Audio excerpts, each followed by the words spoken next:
அனைவருக்கும் வணக்கம். நம்ம இதில் என்ன பார்க்க போகிறோம் அப்படின்னா, கரண்ட் அஃபேர்ஸ் ஜூன் 21 முதல் 30 வரைக்கும், அதாவது கடைசி பார்ட்டாக நம்ம வந்து ரிவிஷன் பண்ண போகிறோம். நம்ம ஏற்கனவே பார்த்திங்க அப்படின்னா, நம்ம வந்து ஜனவரிலேருந்து நம்ம கரண்ட் அஃபேர்ஸ் தொடர்ச்சியாக கொடுத்துட்டு வரோம். ஜூன்லேயும் ஃபஸ்ட் பார்ட் செகண்ட் பார்ட் சொல்லி நம்ம 20 வரைக்கும் ஏற்கனவே நம்ம கொடுத்துட்டோம்.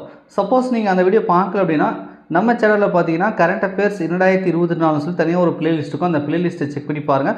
பிளேலிஸ்ட்டுக்கான லிங்க் வந்து டிஸ்கிரிப்ஷனில் கொடுக்குறேன். அதே மாதிரி இப்போ நீங்கள் பார்க்குறீங்க இல்லையா, இந்த கொஸ்டின் பேப்பருக்கான பிடிஎஃப் லிங்க்கும் இந்த வீடியோட டிஸ்கிரிப்ஷனில் அட்டாச் பண்ணியிருக்கேன். நீங்கள் டவுன்லோட் பண்ணி டெஸ்ட்டாக எழுதிட்டு அதுக்கப்புறம் விடை பார்த்தீங்க அப்படின்னா கண்டிப்பாக உங்களுக்கு ரிவிஷன் பண்ண மாதிரி இருக்கும். ஸோ ரிவிஷன் பர்பஸ்க்காக தான் நம்ம வந்து கொடுக்குறோம், ரைட்டா? சரி, ஓகே. முதல் கேள்வி பாருங்கள். கீழடியில் எத்தனையாவது கட்ட அகழ்வாய்வு நடைபெறுகிறது அப்படின்னு சொல்கிறாங்க. மேபி வந்து கீழடி எந்த மாவட்டத்தில் உள்ளது அப்படின்னு கூட கேள்வி கேட்கலாம். அதையும் தெரிஞ்சு வச்சுக்கோங்க. கீழடி அப்படின்றது ஒரு புகழ்பெற்ற ஒரு அகழ்வாய்வு தளம் அப்படின்றத தெரிஞ்சுக்கோங்க. இது வந்து சிவகங்கை மாவட்டத்தில் இருக்குது கீழடின்றது. இப்போ பார்த்தீங்க அப்படின்னா 10ஆம் கட்ட அகழ்வாய்வு வந்து நடைபெறுகிறது. 10ஆம் கட்ட அகழ்வாய்வு வந்து நடைபெறுகிறது. அதை ஏன் சார் இப்போ சொல்கிறீங்க அப்படின்னா, இப்போ பார்த்தீங்க அப்படின்னா அந்த தா அப்படின்ற மாதிரி ஒரு எழுத்து இருக்கும்ல, நம்ம தமிழ் எழுத்துன்னு சொல்லுவாங்க, பழைய காலத்து எழுத்து முறை. அதுக்கான அந்த பானை ஓடு வந்து இப்போ சமீபத்தில் கிடைச்சிருக்கு. ஸோ அதனால தான் இந்த கேள்வியை இப்போ பார்க்குறோம். வெளியுறவுத்துறை செயலராக பதவியேற்றுள்ளவர் யார் அப்படின்றாங்க. இது விக்ரம் மிஸ்ரி. அடுத்தது பார்த்திங்க அப்படின்னா, தமிழகத்தில் தற்போது மாநகராட்சியோட எண்ணிக்கை எத்தனைன்றாங்க. அப்போ ஏற்கனவே எத்தனை இருந்துச்சு, இப்போ எத்தனை புதுசாக உருவாக்குறாங்க, அப்போ டோட்டல் என்ன அப்படின்றத நம்ம தெரிஞ்சுக்கணும், ரைட்டா? இதுக்கு முன்னாடி வந்து 21 இருந்தது. இப்போ புதுசாக 4 மாநகராட்சிகள் வந்து அறிவிச்சிருக்காங்க சட்டப்பேரவையில். அந்த 4 நம்ம சேர்த்து சொல்லணும் அப்படின்னா இப்போ வந்து 25, ரைட்டா? 25. சமீபத்தில் தமிழக முதலமைச்சர் எங்கு பன்னாட்டு விமான நிலையம் அமைக்கப்படும் என்று அறிவித்துள்ளார் அப்படின்றாங்க. ஒசூர் இருக்கு இல்லையா, கிருஷ்ணகிரி மாவட்டத்தில் ஒசூர் இருக்குது. அங்கே நிறைய ஃபேக்ட்ரி, இது சிப்காட்டு, அது மாதிரி நிறைய விஷயங்கள் இருக்குது. பெங்களூருக்கு வேறு பக்கத்தில் இருக்குது இல்லையா, அந்த இடத்துல பார்த்தீங்க அப்படின்னா பன்னாட்டு விமான நிலையம் வந்து அமைக்கப்படும் அப்படின்றத சொல்லியிருக்காங்க. ஸோ ஓசூர் என்பது இதுக்கு வந்து சரி. ஸோ அடுத்தது பார்த்தீங்க அப்படின்னா, பாதுகாக்கப்பட்ட சின்னமாக அறிவிக்கப்பட்ட தாராபுரம் இசை மண்டபம் எந்த மாவட்டத்தில் உள்ளது? சின்னமாக அப்படின்னு காவரணம் வரல. சரி, ஓகே. பாதுகாக்கப்பட்ட சின்னமாக அறிவிக்கப்பட்ட தாராபுரம் இசை மண்டபம் எந்த மாவட்டத்தில் உள்ளதுன்றாங்க. நிறைய கோயில்கள் இதெல்லாம் சிலைகள்லாம் பாரம்பரியம் மிக்கதெல்லாம் பாதுகாக்கப்பட்ட சின்னமாக தமிழக அரசு வந்து சமீபத்தில் அறிவிச்சது. அதில் ஒன்று தான் இது, ரைட்டா? இந்த தாராபுரம் இசை மண்டபம்ன்றது எந்த மாவட்டத்தில் இருக்குன்னா, அது வந்து திருப்பூர் மாவட்டத்தில் இருக்குது. திருப்பூர் என்பதே இதுக்கு வந்து சரி. அடுத்தது 18வது மக்களவை தலைவராக தேர்வாகி உள்ளவர் யார் அப்படின்றாங்க. ஸோ கண்டிப்பாக உங்களால் தெரிஞ்சிருக்கோம், ஓம் பிர்லா. அப்போ 17வது மக்களவைக்கும் அவர் தான் இருந்தார். இப்போ எலெக்ஷன் நின்று அவர் தான் வந்து வந்திருக்காரு, ரைட்டா? ஸோ ஓம் பிரகாஷ் பிர்லா, ஓம் பிர்லா அப்படின்னு சுருக்கமாக சொல்லுவாங்க. தற்போது மாநிலங்களவை, அதாவது ராஜ்யசபா தலைவர் வந்து யார் இருக்கிறாங்க அப்படின்னா, பொதுவாக சொல்லணும்னா துணை குடியரசுத் தலைவர் தான் ராஜ்யசபாவுக்கு வந்து தலைவராக இருப்பார். இப்போ யார் இருக்காங்க அப்படின்னு பார்த்தா அந்த ஜெகதீப் தன்கர் இருக்கார் இல்லையா, ஸோ இவர் வந்து ராஜ்யசபாவுக்கு தலைவராக இருக்கார்.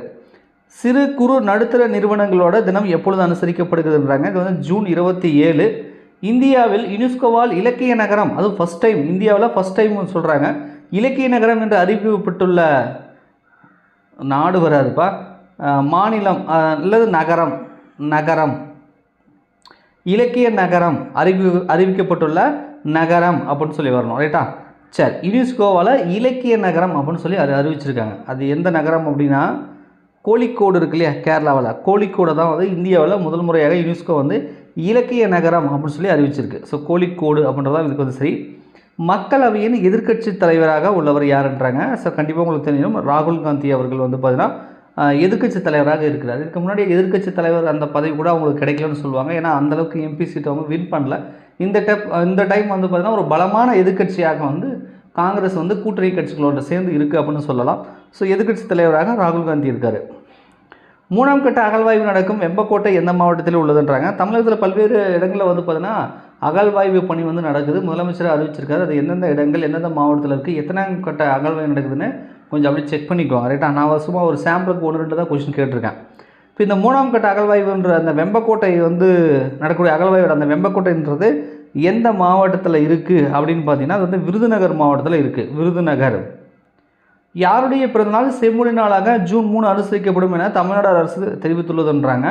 செம்மொழி மாநாடு அப்படின்னு சொன்னாலே ஞாபகம் வச்சுக்கோங்க. இப்போ 10ஆம் வகுப்பில் இயல் 6ல் பன்முக கலைஞர் அப்படின்னு சொல்லி கலைஞர் கருணாநிதியோட பெருமைகள்லாம் சேர்த்து வந்து ஒரு பாடம் வந்து தமிழில் வந்து ஆட் பண்ணியிருக்காங்க. அந்த பாடத்தை படிச்சுக்கோங்க. ரைட்டா?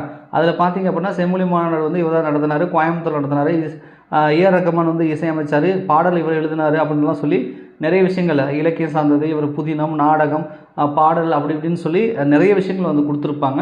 ஸோ அதை பற்றி தெரிஞ்சு வச்சுக்கோங்க. அது புதிய 2024 எடிஷனில் ஆட் பண்ணியிருக்காங்க. நானும் ஒரு வீடியோ போட்டிருப்பேன் நம்ம சேனலில், பழைய சேனலில் இருக்கும். இப்போ நீங்கள் பார்க்குறது புதிய யூடியூப் சேனல். 4 லட்சத்துக்கு மேலே ஒரு சப்ஸ்கிரைப் இருப்பாங்க இல்லையா? ஸோ அந்த சேனலில் பாருங்கள், வீடியோ போட்டிருப்பேன். ரைட்டா? சரி, இது வந்து பார்த்தீங்கன்னா கலைஞர் கருணாநிதி அவர்களோட பிறந்த நாள் இருக்கு இல்லையா? அதை தான் வந்து செம்மொழி நாளாக வந்து தமிழக அரசு இதுக்கப்புறம் அனுசரிக்க போகிறது. ஜூன் 3. ரைட்டா? அதை ஞாபகம் வச்சுக்கோங்க. ஜூன் 3. அகல் விளக்கு திட்டம் யாருக்கானது அப்படின்னு சொல்லி கேட்குறாங்க. ரைட்டா? யாருக்கு அகல் விளக்கு திட்டம் அப்படின்றத சொல்கிறாங்க.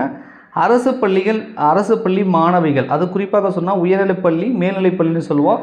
ஒரு 9th-லேருந்து 12th வரைக்கும் இருக்காங்க இல்லையா? ஸோ இந்த பள்ளி மாணவிகளுக்காக உருவாக்கப்பட்டது தான் இந்த அகல் விளக்கு திட்டம். ஸோ அவங்கள வந்து நல்வழிப்படுத்துவதற்கும், அறிவுரை சொல்கிறதுக்கும், ஆலோசனை கொடுக்கறதுக்கும், சமூக வலைதளங்கள் அதிகமாக யூஸ் பண்ணுறாங்க, இல்லை தவறான வழியில் போகிறாங்கன்னா ஸோ அதை வந்து சரி பண்ணுறதுக்கும் பார்த்திங்கன்னா ஆசிரியை குழுக்கள் அமைச்சு அவங்கள வந்து நல்வழிப்படுத்துவாங்க. அதுக்கானது தான் இந்த அகல் விளக்கு திட்டம்ன்றது. ரைட்டா? அரசு பள்ளி மாணவிகள். தமிழ்நாடு மனித உரிமைகள் ஆணைய தலைவர் யார் அப்படின்றாங்க? எஸ் மணிக்குமார் அவர்களை வந்து நியமனம் பண்ணியிருக்காங்க. எஸ் மணிக்குமார். பாதை திட்டம் யாருக்கானது அப்படின்றாங்க. இது வந்து பார்த்தீங்கன்னா கூர்நோக்கில் உள்ள சிறார்கள்னு சொல்லுவோம். சென்னை கூர்நோக்கில் உள்ள சிறார்கள் அப்படின்னு சொல்கிறாங்க. அது கூர்நோக்குன்னு என்ன சார் அப்படின்னா 18 வயசுக்கு உள்ளே இருக்கக்கூடியவங்க தவறு பண்ணாங்கன்னு வச்சுக்கோங்க, அவங்கள வந்து ஜெயிலில் போடாமல் சீர்திருத்த பள்ளி, அதாவது கூர்நோக்கு பள்ளி அப்படின்னு சொல்லி அது ஒரு தனியாக ஒரு கேட்டகரியாக வந்து பண்ணுவாங்க. அந்த இடத்துல வந்து இதுக்கப்புறம் அங்கே எஜுகேஷன் கொடுப்பாங்க. இதுக்கப்புறம் தப்பு பண்ணக்கூடாதுன்னு சொல்லி இது பண்ணுவாங்க. அதுதான் கூர்நோக்கு பள்ளின்னு சொல்லுவோம். விஜய் கூட இது சம்மந்தமாக ஒரு படம் எடுத்திருப்பாரு, பார்த்துருப்பீங்க. ரைட்டா? ஸோ அதுக்கானது தான் இந்த இது. ரைட்டா? அப்போ என்ன சொல்லலான்னா பாதை திட்டன்றது இதுதான். என்னென்னா ஒரு தப்பு பண்ணிவிட்டு 18 வயசுக்குள்ளே ஒரு குழந்தை பருவத்தில் வந்து தப்பு பண்ணிட்டு வந்தீங்க. ஸோ இதுக்கப்புறம் வந்து நீங்கள் தப்பு பண்ணக்கூடாது, உங்களுக்கான சரியான பாதை என்ன, நீங்கள் எப்படி இருக்கணும் அப்படின்ற மாதிரி அவங்கள நல்வழிப்படுத்துறதுக்கான திட்டம் தான் இந்த பாதை திட்டம்ன்றது. ரைட்டா? சரி, இந்த ஆண்டின் 2024 மிக நீண்ட நாள் எது அப்படின்னு சொல்கிறாங்க. நீண்ட நாள் அப்படின்னா பகல் நேரம் வந்து அதிகமாக இருந்திருக்கும், அதுதான் வந்து நீண்ட நாள் அப்படின்றத சொல்கிறாங்க. இது வந்து ஜூன் 21 வந்திருக்கு. ஜூன் 21. தற்போது கொண்டு வந்துள்ள புதிய சட்டத்தின்படி போட்டித் தேர்வு முறைகேட்டில் ஈடுபட்டால் அதிகபட்ச தண்டனை அப்படின்னு சொல்கிறாங்க. சென்ட்ரல் கவர்மெண்ட்டில் வந்து இப்போ ஒரு இஷ்யூ வந்து போய்ட்டு இருந்து பார்த்துருப்பீங்க, நீட் எக்ஸாம். ஸோ இதில் பல்வேறு ஸ்கேம் நடந்தால் வந்து குற்றச்சாட்டு பண்ணி அதுக்கப்புறம் மறுபடியும் எக்ஸாம்லாம் வச்சாங்க அந்த கருணை மதிப்பெண் கொடுத்தவங்களுக்கு. ஸோ இதில் நிறைய இஷ்யூலாம் போயிட்டு இருக்குது, கண்டிப்பாக பார்த்துருப்பேன். இந்த இஷ்யூக்கு அப்புறம் புதுசாக வந்து சட்டத்திட்டத்தெல்லாம் கொண்டு வந்து இது பண்ணியிருக்காங்க. இதுக்கப்புறம் வந்து இது மாதிரி முறைகேட்டில் அரசு அந்த போட்டித் தேர்வுகளே SSC exam, railway exam, UPSC something இது மாதிரி போட்டித் தேர்வுகளில் எக்ஸாமில் பொதுவாக வந்து முறைகேட்டில் ஈடுபட்டாங்கன்னா அதிகபட்ச தண்டனை வந்து கொடுக்குறதாக சொல்லியிருக்காங்க. அது வந்து மேக்ஸிமம் வந்து 10 வருடங்கள் வந்து சிறை தண்டனை கிடைக்கும். ரைட்டா? 1 கோடி ரூபாய் வரைக்கும் அபராதம் போடுவாங்க. ஒவ்வொன்றும் நிறைய கேட்டகரி இருக்குது. இதெல்லாம் அதிகபட்ச தண்டனை அப்படின்றத நம்ம சொல்லலாம். ஸோ தண்டனை வந்து உயர்த்தி கொடுத்துருக்காங்கப்பா, கொஞ்சம் பார்த்துக்கோங்க. அடுத்தது கள்ளக்குறிச்சி மெத்தனால் கலந்த போலீஸ் சாராயம் சம்பவம் பற்றி விசாரணை செய்யும் தனிநபர் குழு என்னன்றாங்க. கண்டிப்பாக கேள்விப்பட்டிருப்பீங்க. கள்ளக்குறிச்சியில் கிட்டத்தட்ட 60க்கும் மேற்பட்டவர்கள், அது எக்ஸாக்டாக நம்பர் தெரியல, ஒரு 64 65 சொல்கிறாங்க. ரைட்டா? அத்தனை பேர் வந்து கள்ளச்சாராயம், போலீஸ் சாராயம் வந்து குடித்து வந்து இறந்துட்டாங்க. இது வந்து பார்த்திங்க அப்படின்னா இது வந்து அந்த சாராயத்தை வந்து மெத்தனால், மோஸ்ட்லி வந்து சாராயம் அப்படின்னா எத்தனால், அதை தான் வந்து ஒயின் ஷாப்பில் விற்கிறதா சொல்கிறாங்க. ஆனால் மெத்தனால் அப்படின்றது வந்து அது ஒரு சாராயம், விஷம். அதை குடித்தாங்கன்னா ஒரு 1/2 hourல கண் வந்து போயிடும், வாமிட்டு அது இதுனா அதுக்கப்புறம் உயிரிழப்பு ஏற்படும். இதை கலந்து வந்து விற்றதாக சொல்கிறாங்க. ஸோ அதனால் நிறைய உயிரிழப்புகள் ஏற்பட்டது. இதனால் இந்த சம்பவத்தை விசாரிக்கிறதுக்கு ஒரு குழு அமைச்சிருக்கு. அந்த குழு தான் வந்து என்னன்னு கேட்குறாங்க. அது வந்து பார்த்திங்கன்னா இந்த கோகுல்தாஸ் இருக்கார் இல்லையா, கோகுல்தாஸ், இவர் தனிநபர் குழு வந்து இந்த சம்பவத்தை விசாரணை செஞ்சு அறிக்கை தாக்கல் பண்ணுறதுக்கு இவங்களை அமைச்சிருக்காங்க. ரைட். சர்வதேச யோகா தினம் எப்பொழுது அனுசரிக்கப்படுகிறது அப்படின்னு சொல்லி கேட்குறாங்க. சர்வதேச யோகா தினம் எப்பொழுது அனுசரிக்கப்படுகிறது? ஜூன் 21. தமிழ்நாடு மகளிர் வேலைவாய்ப்பு மற்றும் பாதுகாப்பு திட்டத்திற்கு நிதி உதவி வழங்கக்கூடிய வங்கி எதுன்றாங்க. இது வந்து பார்த்திங்கன்னா உலக வங்கி வந்து நிதியுதவியோடு இந்த திட்டம் வந்து செயல்படுத்தப்படும்னு சொல்லி தமிழக அரசு சொல்லியிருக்காங்க. ஸோ உலக வங்கி என்பது இதுக்கு சரி. அம்புபாச்சி மேளா 2024 திருவிழா எங்கே நடைபெற்றதுன்றாங்க. இது வந்து அஸ்ஸாம் மாநிலத்தில் வந்து ஒரு புகழ்பெற்ற திருவிழா வந்து சமீபத்தில் நடந்தது. 2025 முதல்ல தமிழ் மொழி தியாகிகள் நாள் எப்பொழுது அனுசரிக்கப்படுன்றாங்க. தமிழ் மொழி தியாகிகள் நாள் ரைட்டா.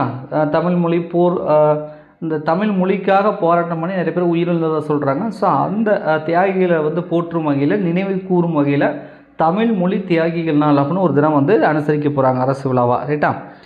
சரி, இது எப்போ சார் அப்படின்னு நீங்கள் கேட்டிங்க அப்படின்னா ஜனவரி 25. ஜனவரி 25. சமீபத்தில் உச்சநீதிமன்றம் எந்த மாநிலத்தின் 65% இடஒதுக்கீடை ரத்து என அறிவித்தது அப்படின்றாங்க. ஸோ உங்களுக்கு தெரியும், பீகாரில் வந்து பார்த்தீங்க அப்படின்னா ஜாதிவாரி கணக்கெடுப்பு நடத்துனாங்க. அதனால் இடஒதுக்கீடு வந்து இன்க்ரீஸ் பண்ணாங்க ஓபிசிக்கு அப்படின்றதெல்லாம் நீங்கள் பார்த்துருப்பீங்க.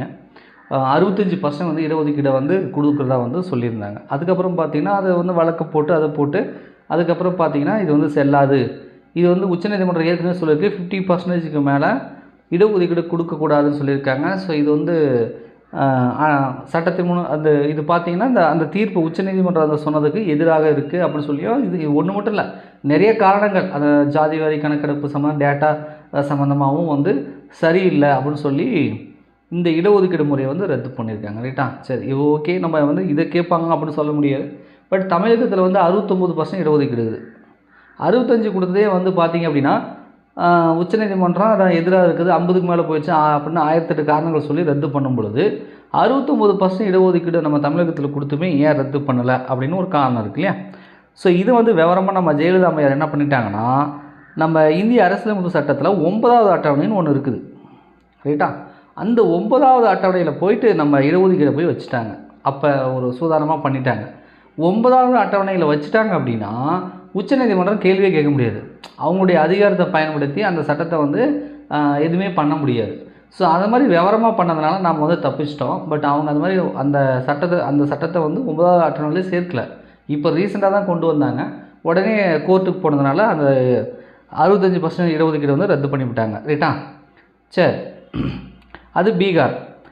தேசிய புள்ளியியல் தினம், பேராசிரியர் மகளோனோ பீஸ் பிறந்த தினத்தை தான் நம்ம அது மாதிரி தேசிய புள்ளியியல் தினம், ஸ்டாட்டிஸ்டிக்ஸ் டே அப்படின்னு சொல்லி நம்ம அனுசரிக்கிறோம். இது எந்த நாள் அப்படின்னு சொல்லி வந்து கேட்குறாங்க. சரி, இது வந்து பார்த்திங்கன்னா ஜூன் 29 நேஷ்னல் ஸ்டாட்டிஸ்டிக்ஸ் டே. ரைட்டா. அடுத்தது சீகன் பாக சிலை நிறுவப்படும் என்று தமிழ்நாடு முதலமைச்சர் சமீபத்தில் தெரிவித்தார். 110 விதியின் கீழே பார்த்திங்கன்னா நிறைய பேரோட வேலுநாச்சியர் சிலை, சீகன் பாகு சிலை அப்படி இப்படின்னு சொல்லி நிறைய பேரோட சிலைகளை வந்து திறந்து வைக்கிறதா வந்து சொல்லியிருக்காரு. சீகன் பாகு சிலை வித்து அரங்கத்தோடு வந்து நான் திறந்து வைக்கிறேன்னு சொல்லியிருந்தார். ரைட்டு. ஸோ இவர் வந்து பார்த்திங்கன்னா ஒரு வெளிநாட்டு பயணி அப்படின்னு சொல்லுவாங்க, ஒரு கிறிஸ்டியன். இவருக்கு ஏன் வந்து இவங்க செலவைக்கிறாங்க அப்படின்னு நீங்கள் பார்த்தீங்கன்னா, ஸோ அவர் தான் தமிழ்நாட்டில் முதல் அச்சகத்தை நிறுவியிருக்காரு அப்படின்னு அவங்க கண்டிப்பாக நீங்கள் புக்கில் படிச்சிருப்பீங்க. அவர் எங்கே வந்து தமிழகத்தில் அச்சகம் நிறுவினார் தான் இந்த கேள்வி. ஸோ கண்டிப்பாக கேள்விப்பட்டிருப்பீங்க, ஸ்கூல் புக்கில் இருக்கும். தரங்கம்பாடியில் தான் சீகன் பாகு அவர்கள் வந்து தமிழகத்தோட முதல் அச்சகம் வந்து நிறுவியிருக்கார். ஸோ தரங்கம்பாடி அப்படின்றதும் இதுக்கு வந்து சரி. உலக மலைக்காடுகள் தினம் எப்பொழுது அனுசரிக்கப்படுகிறது அப்படின்னு சொல்லி வந்து கேட்குறாங்க. So June 22. அடுத்தது பெரும்பாலை அகழ்வாய்வு எந்த மாவட்டத்தில் உள்ளது? இப்போ நான் சொன்னால் நிறைய இடத்துல அகழ்வாய்வு பண்ணிட்டுருக்காங்கன்னு சொல்லி அதில் பெரும்பாலையும் ஒன்று. இங்கேயும் பார்த்தீங்கன்னா ஒரு பானை ஓடு கிடச்சிருக்கு. இதில் வந்து பார்த்திங்கன்னா இந்த மாதிரி ஒரு பானை ஓட்டில் இது மாதிரி ட்ரையாங்கல் மாதிரி, ஸோ அந்த மாதிரிலாம் ஒரு வடிவியல் அமைப்புன்னு சொல்லணும்ல. அந்த ட்ரையாங்கல் வந்துட்டாலே வடிவியல் தான். வடிவியல்னு சொன்னால் என்னது? வட்டம், முக்கோணம், சதுரம், செவ்வகம்னு சொல்கிறோம்ல, அது மாதிரி வடிவியல் சம்மந்தப்பட்ட கோடுகள் அது அமைஞ்ச ஒரு பானை ஓடுகள் வந்து கிடைச்சதாக சொல்கிறாங்க. ஸோ அதனால் வந்து இது எந்த மாவட்டத்தில் இருக்குது இந்த பெரும்பாலை அகழ்வாய்வு மையம்? இந்த இடம் வந்து எந்த மாவட்டத்தில் இருக்குதுன்னு கேள்வி கேட்டிருக்காங்க. இது வந்து பார்த்திங்கன்னா தருமபுரி மாவட்டத்தில் பெரும்பாலை இருக்குது. இது காவிரி ஆத்தோரம் பார்த்திங்கன்னா கிளையாறாக இருக்கக்கூடிய பாலாறு பக்கத்தில் இந்த பெரும்பாலை வந்து இருக்குது. ரைட்டா. ஸோ மோஸ்ட்லி அந்த காலத்தில் இந்த வாழ்ந்த மக்கள்லாம் பார்த்திங்கன்னா ஆற்று ஓரம் தான் இருந்திருப்பாங்க. அங்கே தான் வந்து நமக்கு இது மாதிரி அந்த காலத்து மனிதர்கள் எப்படி வாழ்ந்தாங்கன்னு சொல்லி நமக்கு தெரிஞ்சுக்கிறதுக்கு நம்ம நோடலாம் ரைட்டா. ஸோ அதனால் மோஸ்ட்லி அப்படி தான் ஆற்றங்கரையோரம் தானே நாகரிகம் வளர்ந்தது, அதெல்லாம் படிச்சிருப்பீங்க இல்லையா. ஸோ அதனால் காவிரி ஆற்றோரம் பாலாறு பக்கத்தில் அந்த பெரும்பாலுக்கு அங்கே அகழ்வாய்வு பண்ணிகிட்டு இருக்காங்க. அங்கே நிறைய விதமான ஆதாரங்கள் கிடச்சிருக்கு. இந்த பானையோடு கூட பார்த்தீங்கன்னா கிமு 6ஆம் நூற்றாண்டை சார்ந்தது அப்படின்றத சொல்கிறாங்க. சரி, இன்னொன்று கூட ஒரு அகழ்வாய்வு சொன்னோம்ல, அது அங்கே என்ன கிடச்சிது அப்படின்னு பார்த்தீங்கன்னா இதுக்கு முன்னாடி பெண் சிலை, அதாவது மூஞ்சி மட்டும் முகம் மட்டும் இருக்கக்கூடிய ஒரு சிலை கிடைச்சது. ரைட்டா? சுடுமண் சிலை, அதாவது வெம்பக்கோட்டைன்னு ஒன்று சொன்னோம் இல்லையா, வெம்பக்கோட்டை.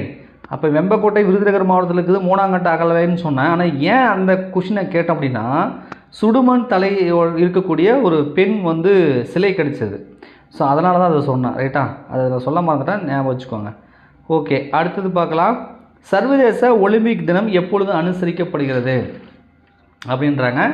ஜூன் 23 வந்து பார்த்திங்கன்னா சர்வதேச ஒலிம்பிக் தினம் அனுசரிக்கப்படுகிறது. சம்டைம் வந்து ஒலிம்பிக்கில் எத்தனை வளையங்கள் இருக்குது கூட கேட்பாங்க. மொத்தம் 5 வளையங்கள் இருக்குது, அது ஞாபகம் வச்சுக்கோங்க. ரைட்டா? சர்வதேச ஒலிம்பிக் தினம் வந்து ஜூன் 23. ஐநாவின் நிலையான மேம்பாடு அறிக்கை 2024 இந்தியா எத்தனாவது இடம் இருக்கிறது அப்படின்னு சொல்கிறாங்க. ஸோ இது வந்து 64.0 பாயிண்ட் நம்ம பெற்று 109வது இடத்துல வந்து இருக்கிறோம். 109வது இடத்துல நம்ம இருக்கிறோம். ஸோ கடைசி கேள்வி உங்களுக்கான கேள்வியும் இருக்குது. அதுக்கு முன்னாடி 30வது கொஸ்டின் பார்த்துடலாம். 2020 ஆண்கள் உலகக்கோப்பை 2024 கோப்பை இருக்கு இல்லையா, இது வென்றது நம்ம இந்திய அணி அப்படின்றது உங்களுக்கு தெரியும். ஸோ எதிரணி வந்து சவுத் ஆப்பிரிக்கான்றது தெரியும். இந்த அணிக்கு நம்ம 2020 உலகக்கோப்பை வாங்கினாங்க இல்லையா, இந்த அணிக்கு வந்து கேப்டனாக இருந்தது யார் அப்படின்னு சொல்லி கேட்குறாங்க. ஸோ கேப்டனாக இருந்தது யாருன்னு பார்த்தீங்கன்னா ரோஹித் சர்மா. ரோஹித் சர்மா தான் இப்போ கோப்பை வென்றாங்க இல்லையா. ஸோ அந்த கிரிக்கெட் 2020 கிரிக்கெட் டீமுக்கு வந்து ரோஹித் சர்மா தான் கேப்டனாக இருந்தது. கோப்பை வாங்கும் போது ஒரு விதமான ரோபோட்டிக் நடந்த மாதிரி ஒரு மாதிரி நடந்து போயிட்டு கோப்பையெல்லாம் வாங்கினார், பார்த்தவங்களுக்கு தெரியும். ரைட்டா? சரி, இப்போ 2024 2020 வேர்ல்டு கப்பை வந்து வின் பண்ணது நம்ம இந்தியா. எதிராக இருந்தது சவுத் ஆப்பிரிக்கா. அவங்க நல்லா தான் ஆனாங்க, கடைசியில் வந்து தோத்துட்டாங்க. ரைட்டா? ஓகே, நம்ம வின் பண்ணியிருக்கிறோம். ரொம்ப வருடத்துக்கு அப்புறமா வின் பண்ணியிருக்கோம். முதல் 2020 கோப்பையும் நாம் தான் வின் பண்ணோம். அப்போ வந்து தோனி வந்து தலைமை தாங்கியிருக்காரு. இப்போ தலைமை தாங்கினது ரோஹித் சர்மா. சரி, உங்களுக்கான கேள்வி பார்க்கலாம். ஸோ நிறைய ஸ்கீம் வந்து முதலமைச்சர் வந்து அப்பப்போ அறிவிச்சிட்டே இருக்கார். ஆனாலும் கூட நான் முதல்வன் திட்டம் அப்படின்றது வந்து ஒரு புகழ்பெற்ற திட்டமாகவும் முதலமைச்சருக்கு பிடித்த திட்டமாகவும் இருக்குது. இந்த நான் முதல்வன் திட்டத்திற்கு கீழே நிறைய விஷயங்கள் வந்து முதலமைச்சர் அப்பப்போ வந்து செஞ்சிட்ருக்காரு. ஸோ அதனால் இது ரிலேட்டடாக உங்களுக்கு வந்து தெரியுதான்றதுக்காக நம்ம கேட்டிருக்கிறோம். நான் முதல்வன் திட்டம் எப்பொழுது தொடங்கப்பட்டது?